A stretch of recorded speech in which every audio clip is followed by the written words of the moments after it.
Trust should have been impossible in the world of early humans, and yet it became the very thing that kept them alive. But think about what that actually means. A stranger in that world was not just unfamiliar, they were a possible threat, a competitor, or a killer waiting for the wrong moment. And yet, evidence suggests early humans still reached across that invisible boundary. Why would survival push a species toward trust when everything in their environment rewarded suspicion?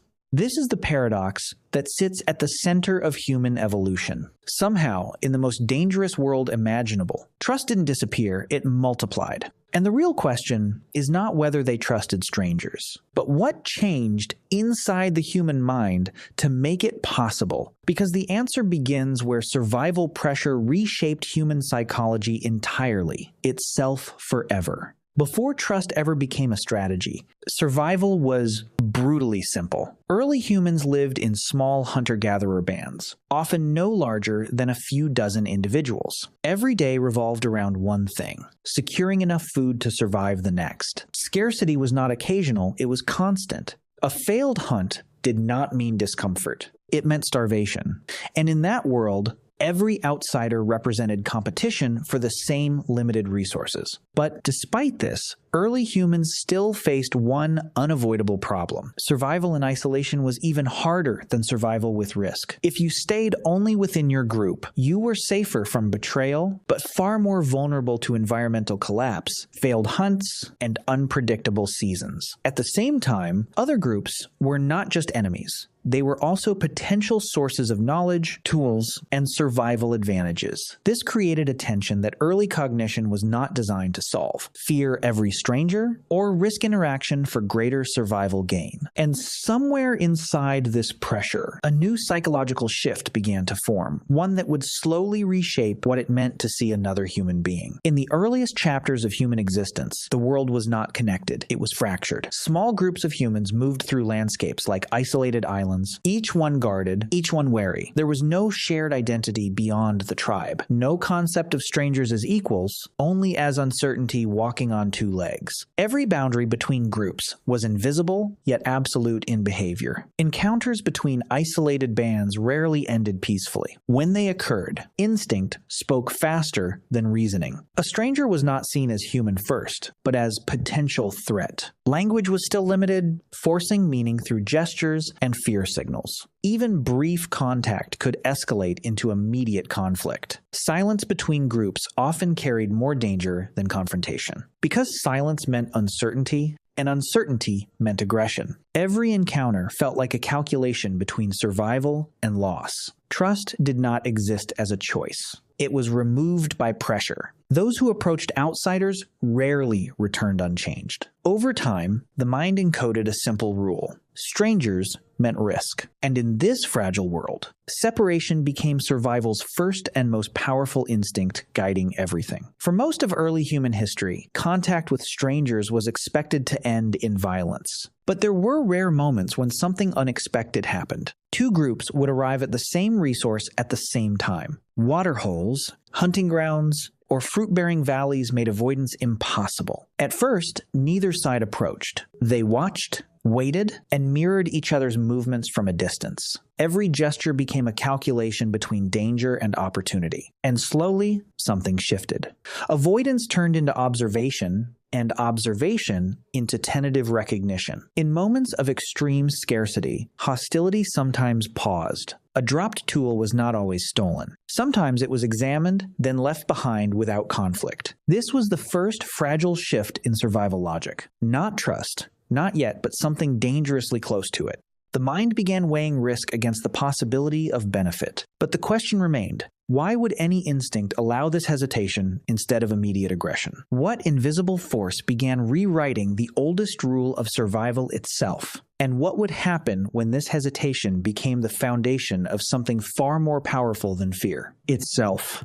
Everything changed when survival stopped being stable. Shifting climates pushed early humans into constant pressure. Food sources that once returned predictably began to disappear without warning. Entire groups found themselves starving not because of weakness, but because the environment itself became unreliable. And in that instability, something unexpected happened. Internal competition within groups increased sharply. More conflict, more tension, fewer resources to share. But at the same time, something equally surprising emerged from beyond the tribe. Outsiders were no longer just threats. They sometimes carried the missing piece of survival. A new hunting technique, a usable tool, a food source the group had lost. This forced a brutal recalculation. Isolation no longer guaranteed safety. In fact, it increased risk. Cooperation stopped being emotional. It became mathematical, a calculated risk where even a stranger could represent survival advantage. Trust did not emerge as friendship. It emerged as strategy, a temporary suspension of fear long enough to gain something essential. And once that idea appeared, it raised a deeper question: how far could calculated trust spread before it stopped being rare and became necessary for everyone? Because survival was no longer about isolation, but about controlled connection under pressure itself unfolding now. Trust did not begin with words. It began with signals.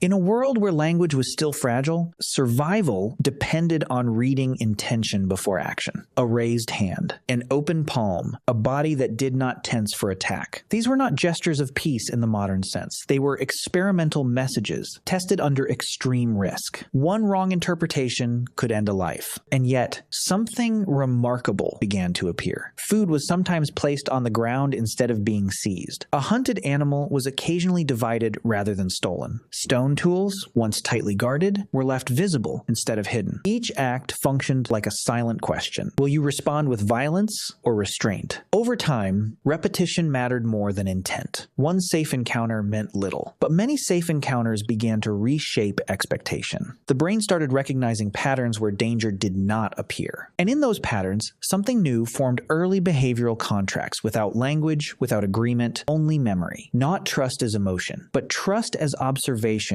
repeated long enough to feel like prediction. And once humans could predict nonviolence, even briefly, a new question emerged. What happens when prediction starts to feel safer than fear itself? At a certain point, survival stopped being random and started becoming calculated. Early humans were no longer reacting to every stranger as an unknown threat. Instead, the mind began storing something new: memory of behavior. One encounter meant little, but repeated encounters began to reshape expectation. A familiar face, even from another group, carried a different weight than a complete unknown. Not safety, but reduced uncertainty. And that reduction changed everything. Individuals began to matter, not as symbols of a tribe, but as patterns of behavior. Someone who traded fairly once was more likely to be approached again. Someone who attacked was remembered longer than the moment itself. Without language, reputation still formed, built entirely from observation and survival outcomes. And then came the turning point. Groups that engaged in controlled exchange began outperforming those that stayed fully isolated. They had access to more tools, more food sources, more strategies. Cooperation became less about kindness and more about advantage. A quiet economy of risk began to emerge, where every interaction was a calculated bet against survival loss. Trust was no longer rare instinct. It was becoming a system. And once survival itself started rewarding cooperation, a deeper transformation was already underway beneath it, one that would redefine what it meant to be human in the presence of another. Everything we call trust may have started for a reason far less noble than we imagine. Not virtue, not morality, not social harmony, but desperation. Early humans were not becoming more peaceful. They were becoming more cornered. Scarcity tightened its grip, and survival stopped rewarding isolation. In that pressure, cooperation was not chosen because it felt right. It was tolerated because the alternative was extinction. Even betrayal, once considered absolute risk, began to shift in meaning, because sometimes refusing to engage carried a higher probability of death than risking deception. The brain was forced into a brutal recalibration. Uncertainty was no longer avoidable, only manageable. And so trust evolved not as blind belief, but as controlled exposure to danger. A calculated decision to step closer to risk when the expected return justified it. In this light, trust is not the absence of fear. It is fear carefully negotiated. The human mind slowly adapted to hold two conflicting truths at once: that another person could be dangerous and still necessary for survival. That tension did not disappear. It became normal. And once the brain learned to survive inside contradiction, it unlocked something even more powerful than cooperation itself: systems of large-scale connection that no longer depended on memory alone. What began as survival in a prehistoric world never truly disappeared. It only changed its form. Today, we no longer trade food at water holes or judge danger by distance in a forest. But the same ancient calculations still run beneath modern life. Trust has been scaled into systems, money, institutions, laws, digital platforms, all designed to reduce the risk of interacting with strangers. Even now, every decision carries echoes of that original uncertainty. A name on a screen, a face in a crowd, a message from someone unknown. The brain still asks the same silent question it asked thousands of years ago: safe or not safe? We call it progress, but it is also adaptation. Cooperation became civilization, and civilization became a complex extension of those first fragile exchanges between fearful groups trying not to die. The strange truth is this: we never stopped being survival calculators. We just made the system bigger than the tribe. And maybe that raises the final question: if trust was shaped by ancient fear,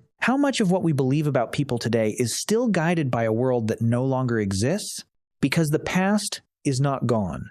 It is still thinking through us. Humanity's greatest strength was never isolation. It was learning how to survive inside contradiction. To trust a stranger was once to invite danger. Yet that same risk became the foundation of every civilization that followed. Controlled vulnerability turned into cooperation, and cooperation turned into progress. We are the only species that learned to survive by deliberately lowering its guard, just enough to gain something greater than safety alone could offer. Strangers stopped being the end of survival and became its extension. And maybe the final truth is this: everything we call civilization was built on the ability to trust danger without fully understanding it. So the question remains: did we master trust? Or did trust shape us into who we are?